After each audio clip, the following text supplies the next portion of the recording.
Bueno, como saben, estamos en el mes de nuestro aniversario. Yo no puedo creer cómo Dios ha sostenido esta casa y este lugar durante 4 maravillosos años. Y vamos por todavía mucho más, porque esto apenas está comenzando.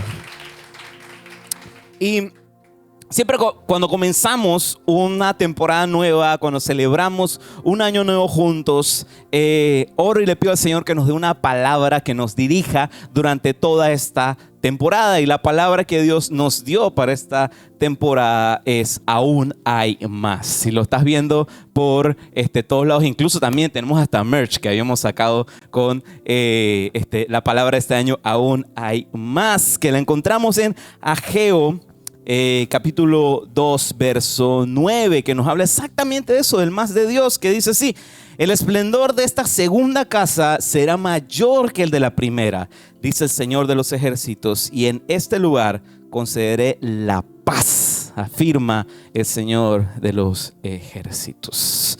Es una palabra maravillosa y es una promesa maravillosa de parte de Dios, que experimentaremos el más de parte de Dios en esta temporada. O sea, yo si fuera tú, yo estaría trepándome en la silla, tocando el techo, estaría, porque de verdad que sí, es una palabra maravillosa, pero orando y meditando acerca de lo que Dios nos ha dado para este año, para este 2026, no puedo evitar preguntarme, ¿qué debemos hacer entonces? Porque palabras no son solamente palabras, y palabras no quedan solamente dichas al aire cuando se trata de una palabra de parte de Dios. Tienen tiempo, tienen cumplimiento. Hay cosas que tenemos que hacer para poder caminar en esa dirección. Y yo le preguntaba al Señor, ¿qué debemos hacer, Señor?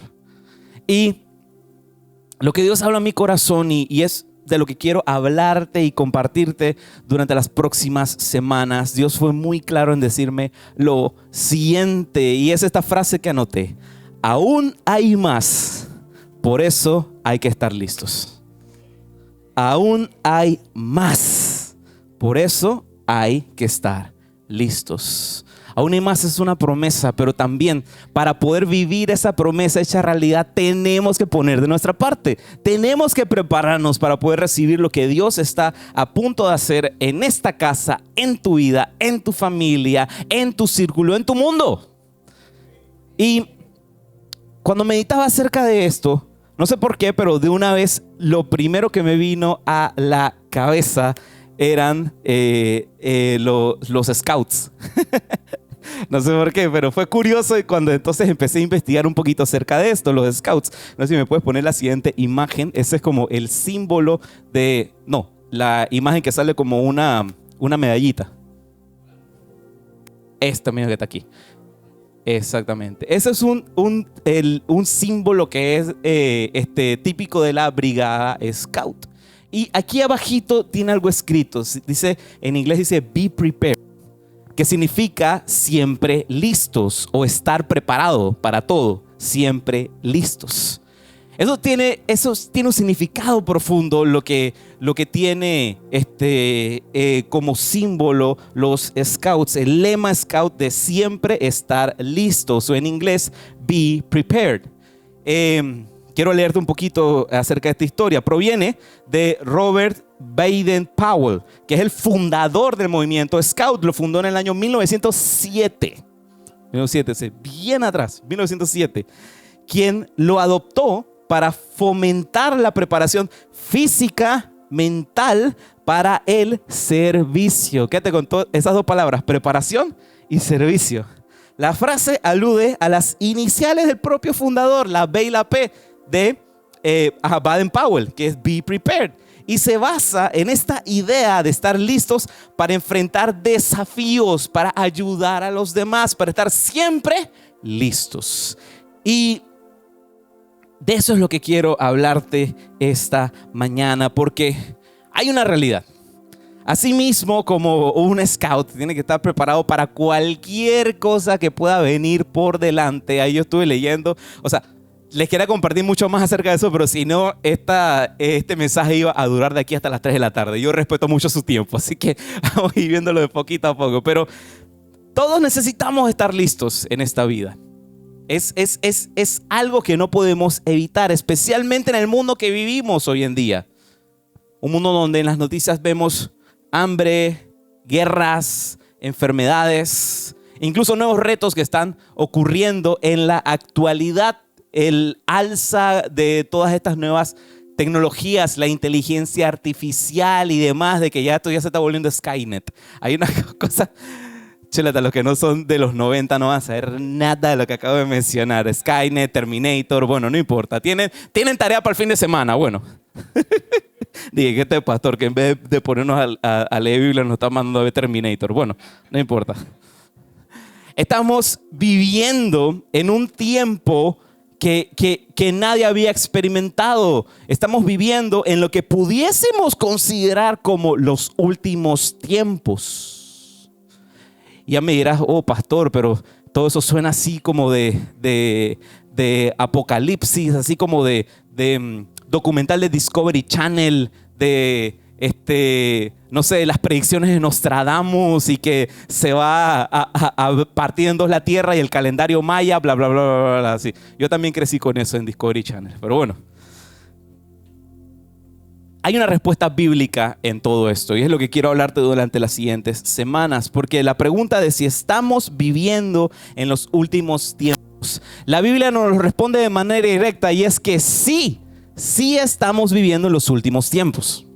Ahora, ojo, lo que quiero hacer durante las próximas semanas es que entendamos esto en el contexto correcto. Porque como te había mencionado, en broma y en verdad, todos estos documentales que a veces vemos en la televisión, que dije que el calendario maya, que Nostradamus y que todas esas cuestiones, sean por la parte más sensacionalista. Hoy quiero hablarte y quiero durante las próximas semanas encauzarte en el hecho más práctico sobre vivir en los últimos tiempos.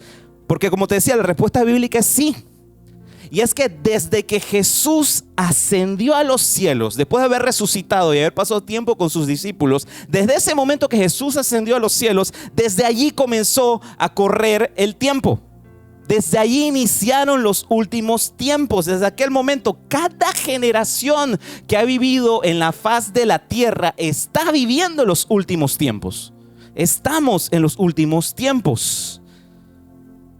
Y ahora, la pregunta que deberíamos hacernos, si no queremos ser ignorantes de los tiempos, es ¿cómo estar listos para vivir durante los últimos tiempos? Y es de lo que quiero hablarte durante las siguientes semanas. Es lo que vamos a estar viendo en esta serie. Y al final de esta serie vamos a tener nuevamente, vamos a retomar una serie de 2 partes acerca del libro del Apocalipsis, que está súper interesante, que nos las imparte el señor Francisco. ¿A cuánto les gusta cuando el señor Francisco enseña? De verdad que sí es maravilloso, ¿ah? Bueno, vamos a tenerlo con nosotros. Todavía no, señor Francisco, es más adelante, no se preocupe, no se preocupe. Todavía tenemos un par de semanas para que se prepare, no se preocupe. Pero bueno, ¿qué les parece si oramos? Oramos para comenzar. Padre, te damos gracias por esta preciosa mañana, por el aliento de vida, por la oportunidad que es estar delante de ti, de reunirnos en libertad, Señor, y de escuchar tu palabra. Te pido en el nombre de Jesús que en esta mañana no haya corazón de piedra, Señor, que no pueda ser impactado por el poder de tu mensaje, Padre. Trae libertad al cautivo, Señor, sanidad al enfermo, y que esta sea una mañana como ninguna otra, Padre, que puedas impartir vida a nuestras vidas. Te lo pedimos en el nombre de Jesús y todos decimos amén. Bueno, ¿cómo estar listos para vivir en los últimos tiempos? Es la pregunta que nos vamos a estar haciendo durante las siguientes semanas. Pero a todo esto te doy una buena noticia, porque no somos los únicos que nos hemos hecho esta pregunta. Hace más de 2000 años hubo una comunidad de creyentes que se hizo exactamente esta misma pregunta. Y te estoy hablando de nada más y nada menos de la iglesia en Tesalónica. Y eso es lo que vamos a estar hablando durante las próximas semanas. Vamos a estar examinando esto a través de la carta de Pablo a los tesalonicenses. Pero antes de comenzar, quiero compartirte un poquito del contexto que vivía la iglesia de tesalonicenses, la iglesia en Tesalónica, para que podamos entender por qué ellos hicieron esta misma pregunta. Hay que comprender los contextos en los que vive cada uno. Entonces, el contexto de la iglesia en Tesalónica, de tesalonicenses. Comenzamos leyendo la introducción de la carta que le escribe Pablo a los tesalonicenses. Primera de Tesalonicenses, capítulo 1, versos del 1 al 3. Vamos a leerlo. Si tienes tu Biblia física, ábrela. Si la tienes digital, te animo a que abras la aplicación, la enciendas y que leamos juntos las escrituras. Y dice así: nosotros, Pablo, Silas y Timoteo, escribimos esta carta a la iglesia en Tesalónica, a ustedes que pertenecen a Dios Padre y al Señor Jesucristo. Que Dios les dé gracia y paz. Siempre damos gracias a Dios por todos ustedes y continuamente los tenemos presentes en nuestras oraciones. Al orar a nuestro Dios y Padre por ustedes, pensamos en el fiel trabajo que hacen, las acciones de amor que realizan y la constante esperanza que tienen a causa de nuestro Señor Jesucristo. Esa es la introducción de la carta y es hermosa esa introducción. Ahí podemos ver el corazón de Pablo que tenía por la iglesia en Tesalónica. Le tenía un cariño especial, ¿sí o no? Se nota en estas líneas. Y es que esta es una de las primeras cartas también que envía Pablo, que tenemos registradas. Sé que en el orden de nuestras Biblias no tenemos Primera Tesalonicenses al comienzo, pero cronológicamente esta es una de las primeras cartas que escribe Pablo. La iglesia en Tesalónica fue fundada durante el segundo viaje misionero de Pablo, aproximadamente en el año 50 después de Cristo. Y esos sucesos los puedes leer en el libro de los Hechos, en el capítulo 17. Ahí vas a ver toda la historia, el detrás de escenas que estuvo ocurriendo en esa temporada del ministerio de Pablo. Pablo, en su segundo viaje, después de salir de Filipos, donde está la iglesia de Filipenses, después de salir de Filipos, visita Tesalónica, la cual era una ciudad importantísima del imperio macedonio, actual Grecia. Ahí nuestro buen amigo ChatGPT, o sea, yo no tengo nada en contra de la IA porque ayuda a ilustrar estas cosas. Ahí tengo una pequeña imagen de que pueden ver más o menos cómo se pudo haber visto esta ciudad en Tesalónica, porque como ves, era una ciudad cosmopolita, bellísima, enorme, que tenía un puerto. Aquí podemos ver todos sus barcos y demás. Tesalónica era una ciudad sumamente importante, era la ciudad una de las más importantes del imperio macedonio, la actual Grecia. Tesalónica era una ciudad portuaria, era un punto estratégico de comercio. Mucho comercio pasaba a través de Tesalónica. Y era una ruta clave del imperio romano. Dentro del mapa del imperio romano era una ruta de tránsito de comercio clave, la cual la tenían abierta para poder hacer comercio con toda la región donde se encontraba. Entonces, lo que yo puedo concluir de esto es que Pablo habrá pensado: wow, si alcanzamos a las personas en Tesalónica, es un punto estratégico donde el evangelio, el mensaje de salvación de Cristo Jesús puede expandirse por toda la región, y no solo en toda la región, en todo el país, y no solo en todo el país, sino hasta lo último de la tierra. Era lo que Pablo seguramente tenía en su corazón. ¿Y cómo lo hizo?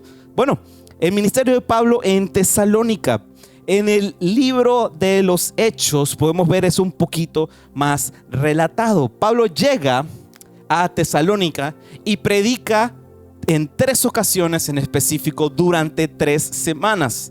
Eso quiere decir que cada fin de semana, cada Shabbat, iba Pablo ya sea a la plaza o al templo y comenzaba a predicar el mensaje de salvación de Jesucristo. ¿Y qué sucedió? La gente lo escuchó. Y no solamente la gente lo escuchó, sino que la gente adoptó el mensaje, se convirtió a Cristo y empezó ahí a nacer una pequeña comunidad de creyentes, de gente nuevecita, tiernecita, así jamoncito en la fe. Será como pancita de cocodrilo, así bien suavecita. Jovencitos en la fe. Y esta iglesia estaba formada de eso, de puros primeros convertidos, de puros creyentes nuevecitos, que amaban a Dios, pero recuerda, en ese tiempo el cristianismo no era muy aceptado, porque eran los rebeldes, ¿verdad? Esos primeros creyentes sufrieron persecución, sufrieron de toda clase de barbaridades. Sufrieron muchísimo y estaban ciertamente asustados porque estaban viendo lo que les compartía Pablo y que habían aprendido a través de la predicación de Pablo que estábamos viviendo en los últimos tiempos. Estaban ciertamente asustados. Entonces, ¿qué hace Pablo? Escribe esta carta que estamos leyendo para animarles, para que pongan los ojos en el final del camino, no lo que estaban viviendo en el instante, sino hacia dónde iban. Y quiero continuar leyéndote la carta, 1 Tesalonicenses capítulo 1, versos del 4 al 5, que dice así. Esos son los versículos que continúan lo que leímos al comienzo. Sabemos, amados hermanos, que Dios los ama y los ha elegido para que sean su pueblo. Pues cuando les llevamos la buena noticia, no fue solo con palabras, sino también con poder. Porque el Espíritu Santo les dio plena certeza de que lo que decíamos era verdad. Y ya saben de nuestra preocupación por ustedes, por la forma en que nos comportamos entre ustedes. Aquí aunque a simple vista no lo parezca, estas palabras son de ánimo de parte de Pablo, porque está conectando a los creyentes en Tesalónica con una realidad importante que hay veces que ignoramos, porque hay veces que nosotros incluso cometemos el error de pensar de que Cristo solamente llegó a tu vida para que conocieras su amor. No, Cristo llegó a tu vida para que no solamente tuvieses conocimiento de su amor, sino para que experimentes su poder. Porque la palabra no es solamente letras en una hoja, no es solamente una radiografía que nos habla acerca del amor de Dios. Es poder, es poder. El evangelio es poder. El evangelio no solo son palabras, sino que también es poder. Poder para cambiar nuestras vidas, poder para sanar, para libertar. No solamente son palabras, es poder. No te acostumbres a solamente vivir de palabras. Busca siempre tener una experiencia que cambie tu vida. Busca siempre estar abierto a que Dios haga algo sobrenatural en tu vida, porque está en sus planes y está en su deseo, que no solamente lo conozcas por palabras, por lo que te dijeron, sino que lo experimentes en tu vida, en poder, en el poder de Dios. El amor de Dios nos reconforta. El amor de Dios hace que la vida sea más fácil, sea más ligera. Pero es su poder el que nos fortalece. Es su poder el que nos hace fuertes para seguir avanzando en medio de tiempos difíciles. Es su poder el que nos ayuda a estar siempre listos. Porque eso es el evangelio, no solo palabras, sino que también es poder. Pablo nos deja a continuación en esta carta lecciones importantes, y es de las que te quiero hablar esta mañana. 3 consejos que nos deja Pablo para vivir siempre listos en los últimos tiempos. Y así como si fuésemos así scouts, aquí te tengo una listita que la puedes tener así anotada, un post-it, y tenerla contigo. La metes en tu billetera y esos son los 3 consejos de Pablo. Sencillito. Primero, apártate. Segundo, sirve. Y tercero, espera. Así es fácil, pastor. Así es fácil. Pero vamos a verlo un poquito cada uno de ellos. Los 3 consejos de Pablo es: apártate, sirve y espera. Apártate, sirve y espera. Vamos a ir viéndolos poco a poco. El capítulo 1 de 1 Tesalonicenses, vamos a seguir entonces en la lectura, versos del 6 al 8. Para seguir entendiendo un poquito más de contexto de la iglesia en Tesalónica. Dice así: así que recibieron el mensaje con la alegría del Espíritu Santo, a pesar del gran sufrimiento que les trajo. De este modo nos imitaron a nosotros y también al Señor, Como resultado, han llegado a ser un ejemplo para todos los creyentes de Grecia. O sea, todos tenían los ojos puestos en Tesalónica. Han llegado a ser un ejemplo para todos los creyentes en Grecia. Es decir, por toda Macedonia y Acaya. Y ahora la palabra del Señor está siendo anunciada, partiendo de ustedes a gente de todas partes, aún más allá de Macedonia y Acaya, pues a donde quiera que vamos, encontramos personas que nos hablan de la fe que ustedes tienen en Dios. No hace falta que se la mencionemos. Familia de Lighthouse, ustedes son un faro de luz para la ciudad. Ustedes serán un faro de luz y esperanza para que la gente pueda voltear a verte y ver el rostro de Jesús y saber que hay un Dios que está en los cielos, que es verdadero, que existe, que cambia nuestras vidas, que nos conecta con algo mucho más alto y más grande que nosotros, que son sus propósitos. Yo no sé tú, pero yo estaría emocionadísimo, aplaudiendo, oyéndome loco. Y a continuación, en los siguientes versos, vamos a ir viendo los consejos que nos da Pablo acerca de esto. Y el primer consejo que nos da Pablo acerca de cómo vivir en los últimos tiempos es: apártate de los ídolos que te apartan de Dios. Apártate de los ídolos que te apartan de Dios. Pastor, ya se puso fuerte la cosa desde el comienzo. Yo los amo, por eso es que les digo las cosas tan como son. Primera de Tesalonicenses 1, verso 9, dice así: pues no dejan de hablar de la maravillosa bienvenida que ustedes nos dieron. Eso es Pablo todavía refiriéndose a la iglesia en Tesalónica. Y de cómo se apartaron de los ídolos para servir al Dios vivo y verdadero. ¿Qué sucedía? Tesalónica era una ciudad llena de ídolos, porque era una ciudad que vivía bajo una cultura de paganismo, era una cultura pagana. Y había de toda clase de ídolos. Uno de ellos era el culto a dioses falsos, como por ejemplo todos los dioses del panteón griego, o sea, lo que era Zeus, Apolo, Artemisa, Dionisio, etcétera, etcétera, etcétera, etcétera. Todo lo que ustedes ven ahí, que en la película de Hércules, de Disney, todos los que están ahí, todos esos que están ahí, todos esos que están ahí. Exacto. Entonces, también vemos que tenían culto al Imperio Romano. ¿A qué voy con esto? Culto al Imperio Romano. Es que para ellos Augusto César, en este caso era el que vivía en ese entonces, era como un dios. O sea, ellos se inclinaban ante el César. El César era como el dios de todo el imperio. Era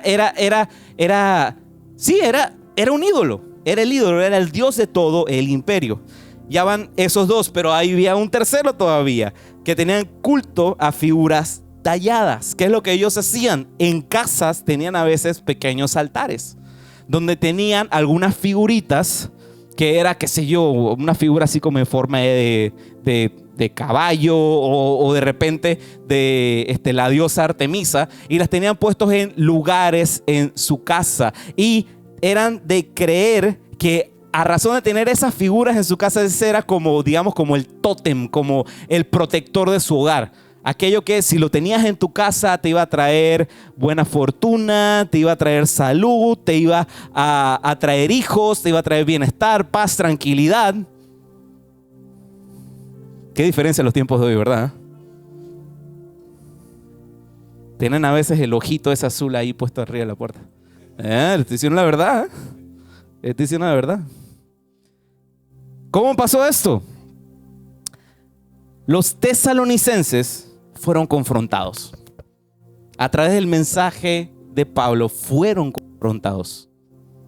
Porque seguir a Jesús significa muchas veces apartarte de esas cosas conocidas que te traen disque seguridad, a empezar a conocer aquello que de verdad va a traer paz a tu vida. Muchas veces eso se trata, seguir a Jesús. Era una decisión difícil, porque era ir en contra de la cultura del tiempo, de lo que estaban acostumbrados a vivir, de rendir el culto a Zeus, a Artemisa y a a todo ese combo, también al César. O sea, era ir en contra de la cultura del tiempo, porque en ese tiempo el adorar a esos ídolos era lo normal. Era lo normal. Era una decisión difícil. Es que esta gente se apartara de esta clase de ídolos para seguir a Jesús. Era algo que de repente a nosotros, o sea, si lo leemos allí en el contexto, podemos entender que no era una decisión fácil. Porque si todo mundo a tu alrededor tenía qué sé yo, que el altar a Zeus en su casa, que le rendían culto al César y todas esas cosas, de que tú fueras el diferente, era algo notorio. Era algo que la gente no podía ignorar. Oye, tú estás sacando todas las cosas de Zeus y de Artemisa de tu casa. ¿Qué pasó ahí? Era algo notorio. Era algo que nadie podía ignorar. No como en los tiempos que vivimos hoy en día. Que muchas veces estamos en situaciones en las que nos dicen: ¡Ah! Tú eres cristiano, yo no sabía.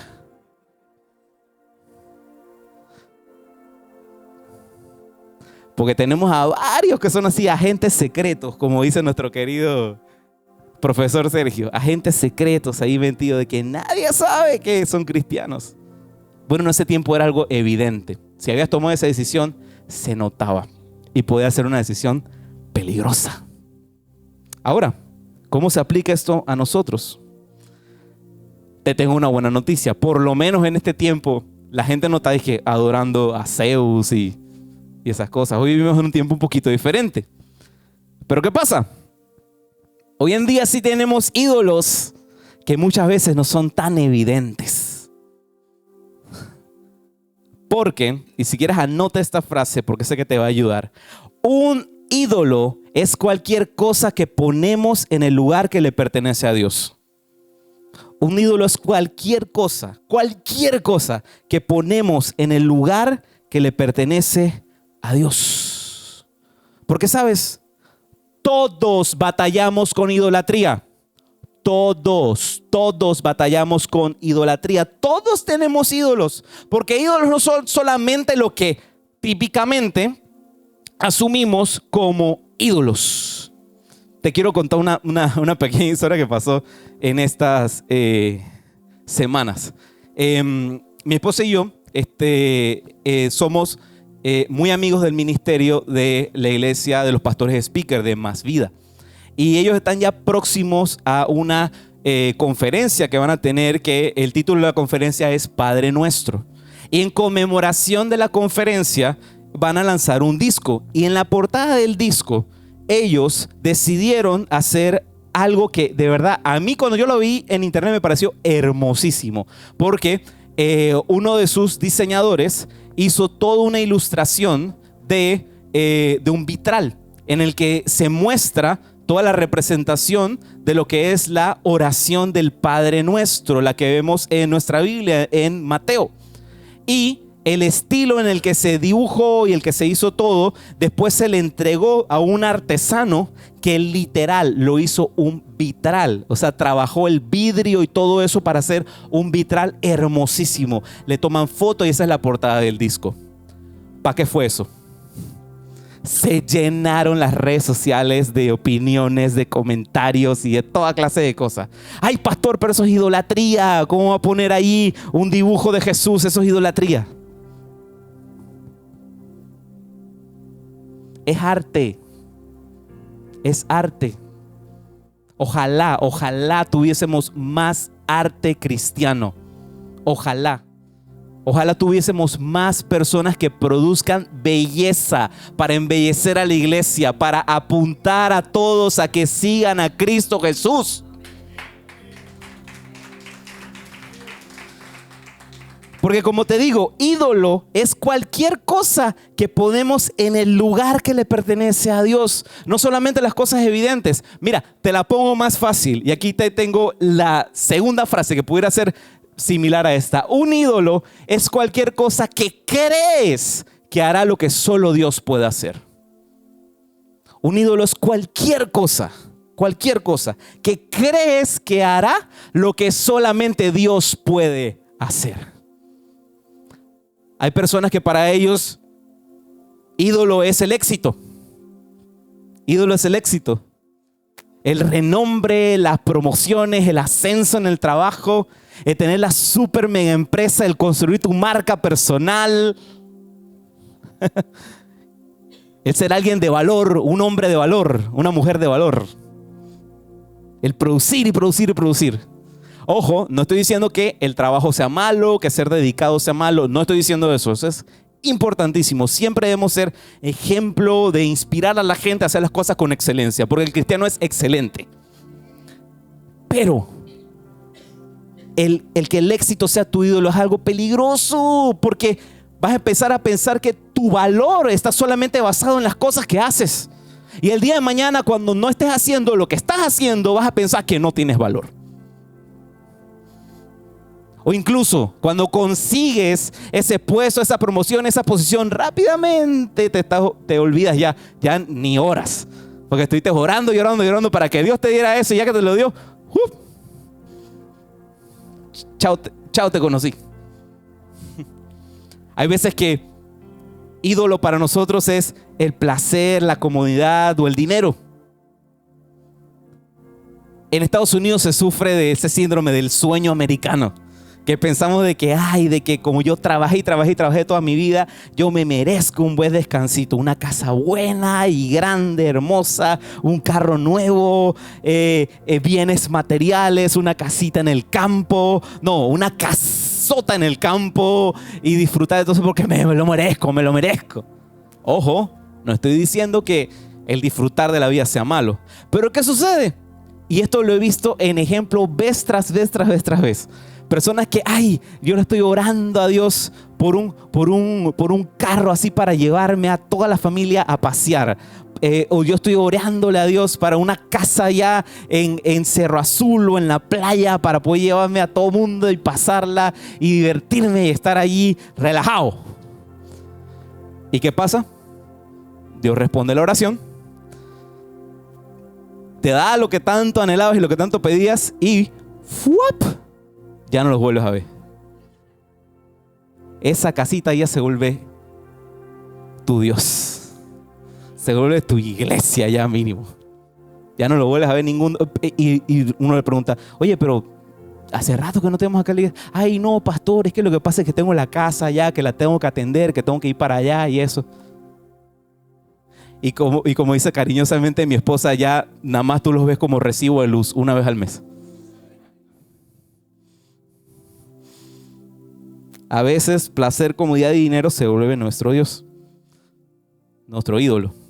A veces relaciones se vuelven nuestro ídolo. Pensamos, seré feliz cuando finalmente conozca a alguien. O seré feliz cuando finalmente me case. O seré feliz finalmente cuando tenga hijos. Ojo, ninguna de esas es mala, pero aquí viene el peligro. Porque muchas veces también puede suceder de que eso mismo que te acabo de mencionar, ya sea pareja, esposo, esposa, o incluso, mira cómo es Satanás a veces. Hay veces personas que para ellos sus hijos se vuelven su Dios, se vuelven su ídolo. ¿Qué estás hablando, pastor? Eso suena como bien feo lo que estás diciendo. Sí. Hay veces gente está tan sumergida en su bebé, en su hijo, de que no tienen tiempo ni para Dios, ni para su matrimonio. Que mi hijo es primero, segundo, tercero, cuarto y quinto, y el esposo vaya a ver lo que le sobra por allá. Primero come mi hijo, y si queda ahí una raspada con colón en la paila, eso es lo que te toca. Eso pasa. ¿Quieres hijos que amen a Dios? Sirve a Dios y ten un matrimonio que sirva a Dios.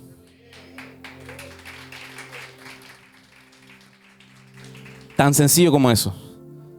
Tan sencillo como eso. Y así, los niños ven el ejemplo. No hay nada que ministre más a la vida de un niño, es ver a sus padres sirviendo al Señor, congregándose. Pero es que el niño no quiere ir a la iglesia.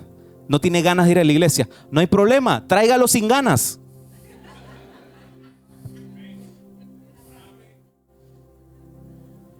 Tal vez me dirán, pastor, pero usted todavía no es papá, usted no tiene hijos, ¿usted qué va a saber? Igualmente, te puedo hablar de experiencia porque conozco a una que su testimonio de vida es que aún así, si quisiese o no quisiese, los papás la traían a la iglesia. Y mira qué curioso, ¿ves? Mira qué curioso, porque están aquí. Estoy hablando de ti, mi amor, perdón, no te pedí permiso. No te diste cuenta. Déjalo así. Yo veo la vida de Jamie y la de su familia y la de sus padres y te digo, es algo hermoso. Eso fue una de las cosas que me hizo enamorarme de Jamie.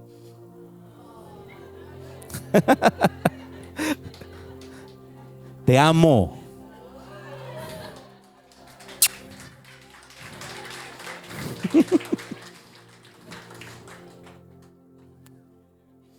Ella ganó. Oye, yo siempre intento anotar puntos. Sí, bien, siempre. Bueno, continúo, perdón, porque si no me quedo ahí tirando flores por acá. Pero bueno. Hay veces que también incluso hacemos de ídolo nuestra propia imagen. Nosotros mismos somos nuestro propio ídolo, nuestra imagen, nuestra vida, cómo nos vemos en redes sociales. Hay veces que queremos aparentar de que todo está perfecto y está hermoso y está precioso. Hay un peligro en ello, porque podemos caer en la trampa de que nos importe mucho más lo que piensa la gente que lo que piense Dios de mí. Por eso, ídolos. Pablo nos dice en su carta a Timoteo que todas estas cosas que te acabo de mencionar son cosas que viviremos en los últimos tiempos. Vamos a hacer una pequeña dinámica. Voy a ir leyéndote lo que dice la carta de Pablo a Timoteo y si reconoces que alguna de esas cosas la estamos viviendo en este tiempo, dan un aplauso, así nomás. ¿Ok? Y voy a poner el micrófono acá para que también se escuche. Vamos a ir leyendo. Timoteo, es bueno que sepas, en los últimos días habrá tiempos muy difíciles. Uno nada más. O hagámoslo mejor. Nada más digan sí. Ok, pero sí. El aplauso te gustaba. Bueno, si quieres, aplaudes tú y ya los demás dicen sí. Excelente. Entonces, es bueno que sepas que el último tiempo habrá tiempos muy difíciles.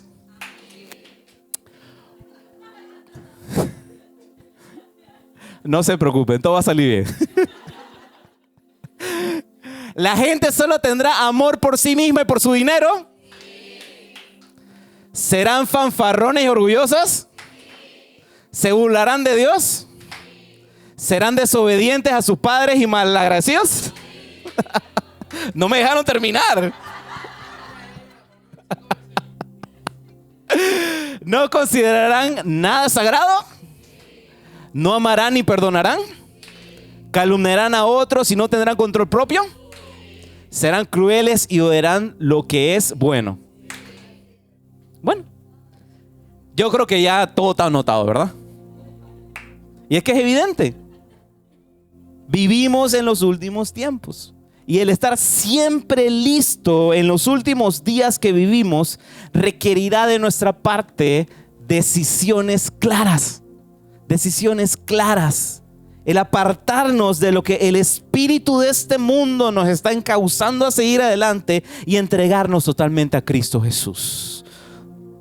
Porque sabes, a veces esto yo lo veo de esta manera. Es como si un pie tuyo quisiese ir hacia las cosas de este mundo y el otro pie tuyo quisiese ir hacia las cosas de Dios. ¿Qué pasa si yo aquí comienzo a abrir las piernas así?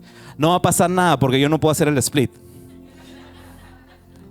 Pero seguramente después de ello no voy a poder ni moverme ni caminar porque no sé hacer el split. Así que ahí hay problemas después. Falta flexibilidad de mi parte. Pero hay muchos que tendemos a normalizar vivir de esta manera. Un pie agarrando para una dirección, el otro pie agarrando para la otra. Y así, ¿sabes qué va a suceder? No vas a avanzar.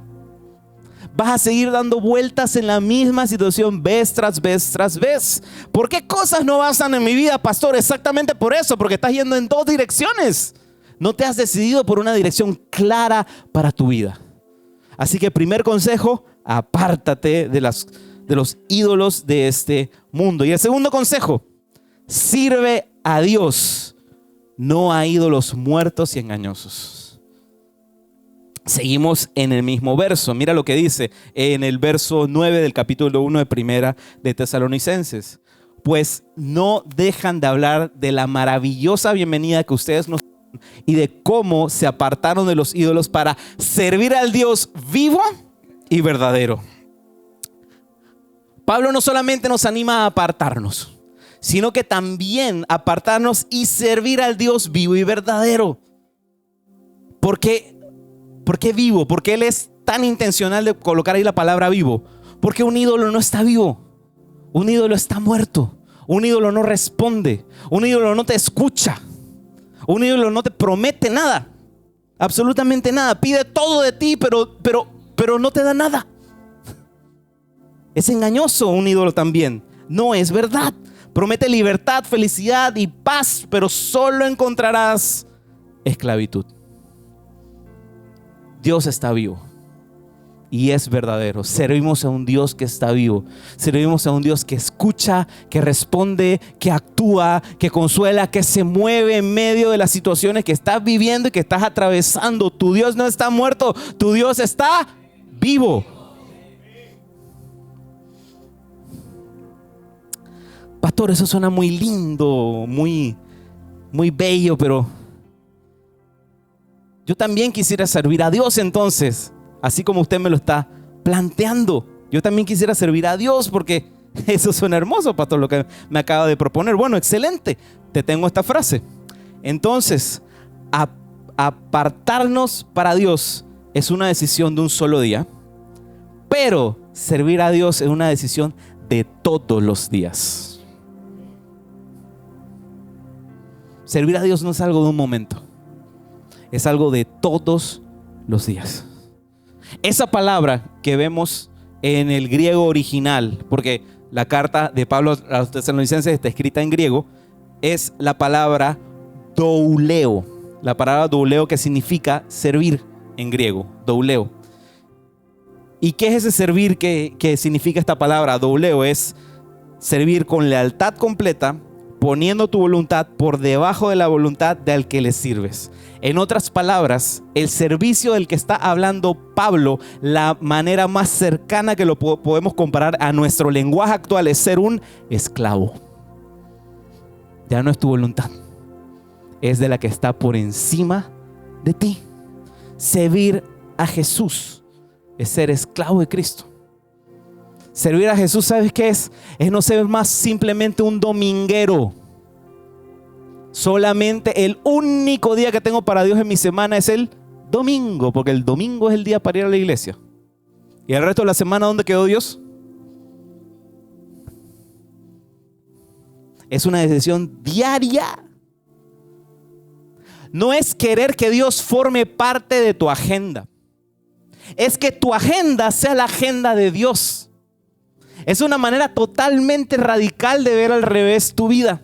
Porque tendemos a muchas veces tratar a la iglesia como un accesorio de nuestra vida, tratar a Dios como un apéndice de nuestra vida, cuando en realidad Dios debería ser el centro de nuestra vida.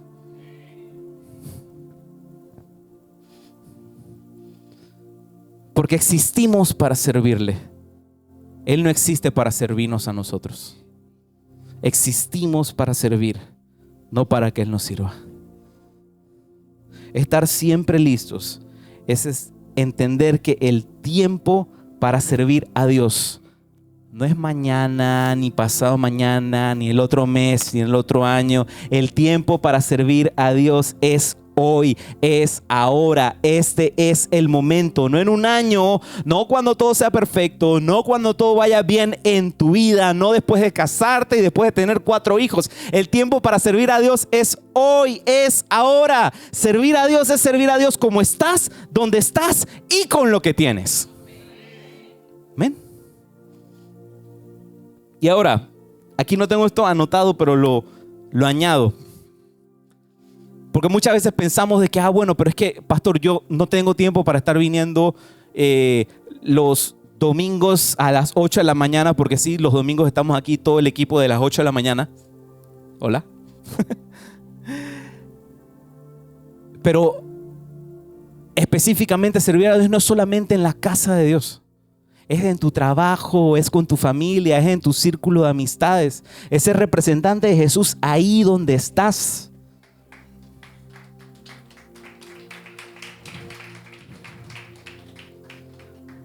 No se trata de tener negocios cristianos.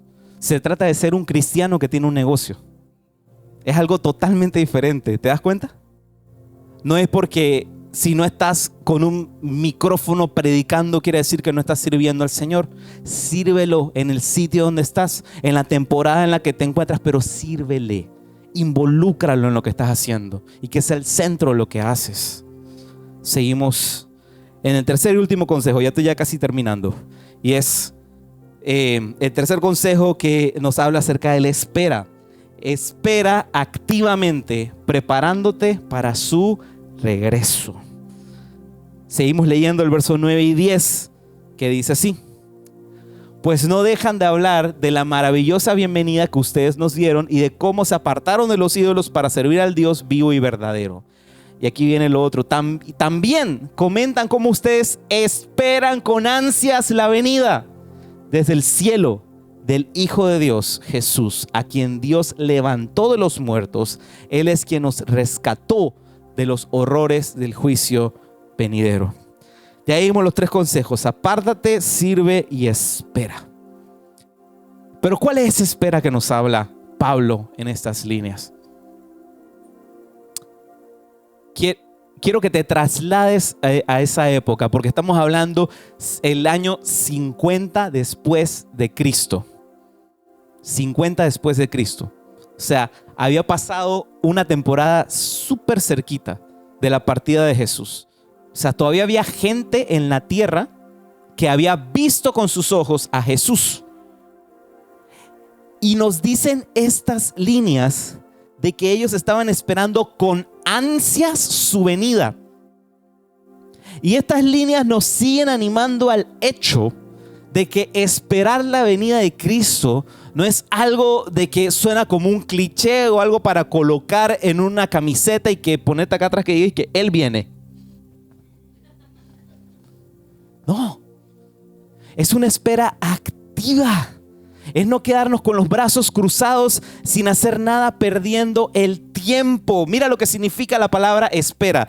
En griego, en el original, lo que está escrito ahí es la palabra anameno. Anameno, que es una conjugación de dos palabras en griego, que la primera es ana, que significa arriba o adelante, y meno, que significa permanecer.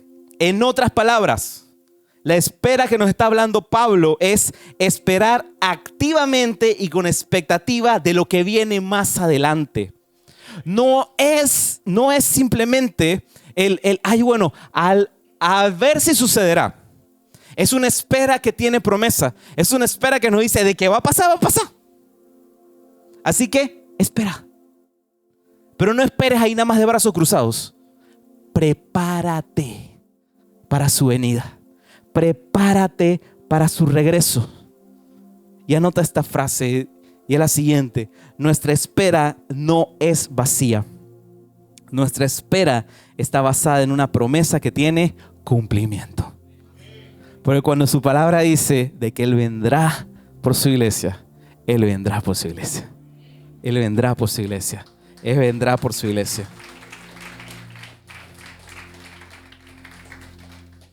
Ahora, quiero que por un momento hagamos este ejercicio mental. Cierra tus ojos por un momento. Y piensa en tu mente la siguiente frase, la siguiente oración. Y es: Cristo viene, dos puntos. Cristo viene este año. ¿Qué pensarías? Bueno, hay tiempo para prepararse, hay tiempo para hacer ciertos cambios en mi vida. Ahora, imagina que cambia la frase, dice, Cristo viene este mes. Bueno, estamos en febrero, quedan pocos días. Pero si Cristo viene este mes, todavía hay cosas que podemos hacer durante las próximas semanas. Todavía hay cosas que podemos ajustar, que podemos cambiar, que podemos arreglar. Ahora, borra esa frase y imagínate que dice así: Cristo viene hoy. ¿Cómo nos encontraría? ¿Cómo nos encontraría? Son las 11:46 de la mañana del domingo 22 de febrero del año 2026. Si Cristo viene la siguiente hora, ¿cómo nos encontraría? Puedes abrir tus ojos.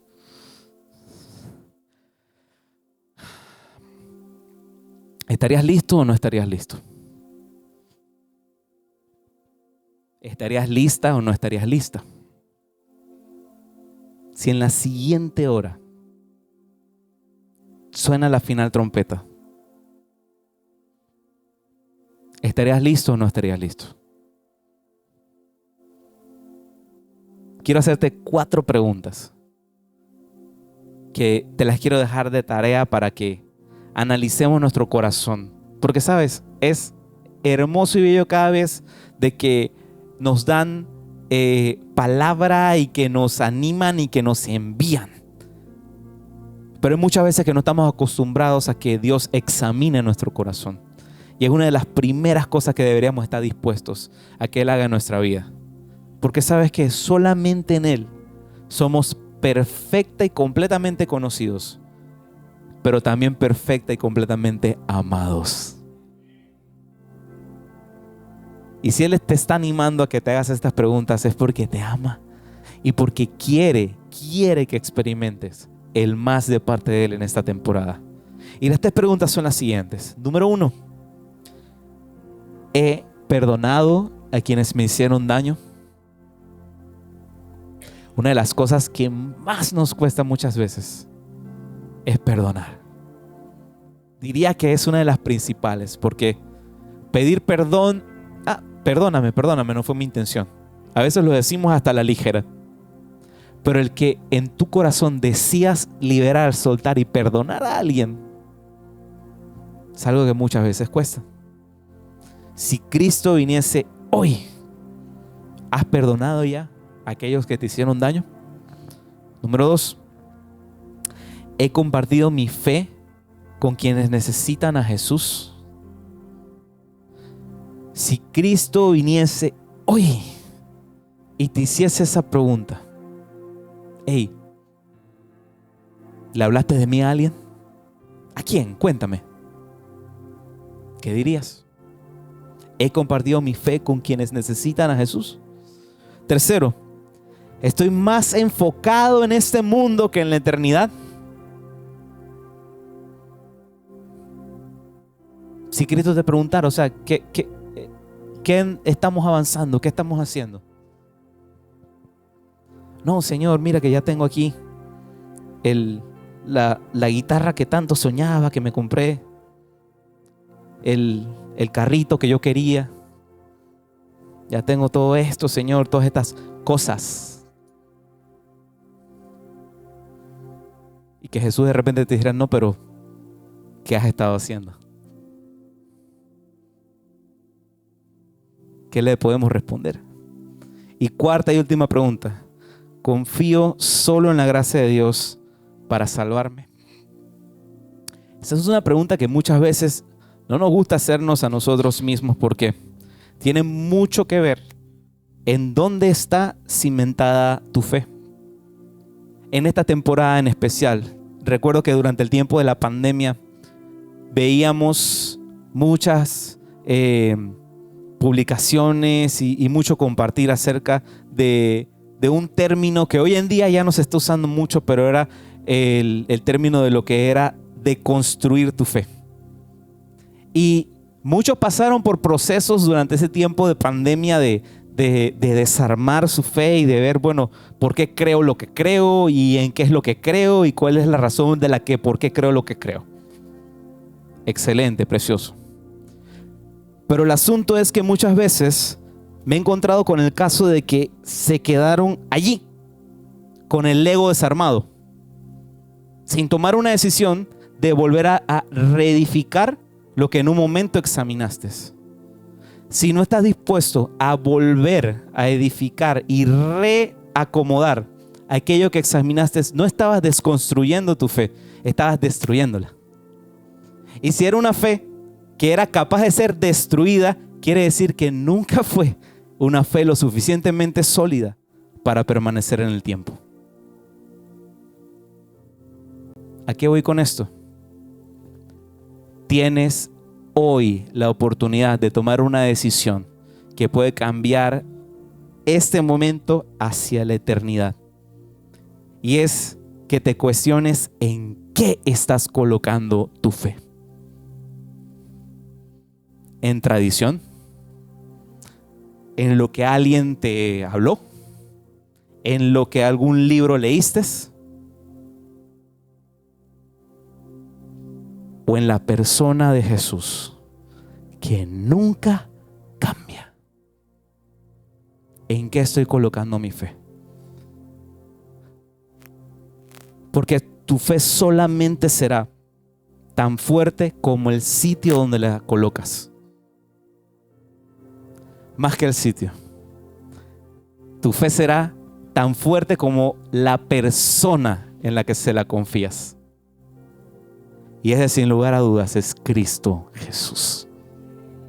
Así que yo quiero animarte esta mañana a que nos preparemos para ese momento, para esa temporada. Muchas veces cuando hablamos acerca del fin de los tiempos, la gente se pone nerviosa, asustada, de toda clase de cosas, le da farachos a algunos. No quiero que me hablen de eso. El libro del Apocalipsis es ya el último que está ahí en la Biblia y que se quede allí. Pero sabes, yo quiero que te tomes la oportunidad de ver esto con unos ojos frescos. Porque el anuncio del retorno de Jesús no es algo a lo cual nosotros debamos reaccionar con miedo, sino deberíamos estar emocionados. El Apocalipsis no es una historia de destrucción. A mí me gusta verlo de esta manera y es lo que te quiero regalar, lo último ya de esta mañana. Y es la manera como me gusta ver el libro del Apocalipsis. Es mi libro favorito de toda la Biblia, ¿sabes? El Apocalipsis es, en resumen, la historia de un caballero que viene por su princesa. Es la historia de que aquel que prometió llevarte nuevamente a casa está a la puerta y está tocando. ¿Quién la abrirá? ¿Quién la abrirá esta mañana? ¿Quién la abrirá esta mañana? ¿Quién la abrirá esta mañana? ¿Quién la abrirá esta mañana? Porque aún hay mucho más de parte de Dios. Pero para eso hay que estar listos. Y recuerda, consejo número 1, apártate de los ídolos que te apartan de Dios. Apártate de esas cosas que solamente están allí para distraerte y no para edificar tu vida. Número 2, sirve a Dios, no a los ídolos muertos y engañosos de este mundo. Sirve a Dios como estás, donde estás y con lo que tienes. No necesitas más nada. Es una mentira de que necesitas estar excelentemente bien para empezar a servir al Señor. Ahí donde estás y con lo que tienes.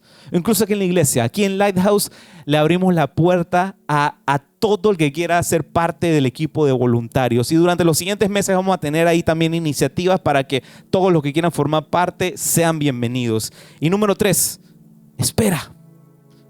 Pero la espera de este último tiempo no es una espera de simplemente quedarnos brazos cruzados o de estar nerviosos por lo que vendrá. No, es estar activamente preparándonos para su regreso.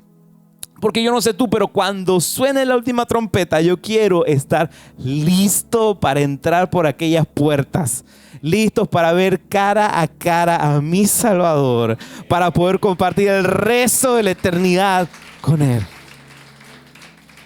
No hay nada más hermoso que eso. No hay nada en este mundo que se le compare.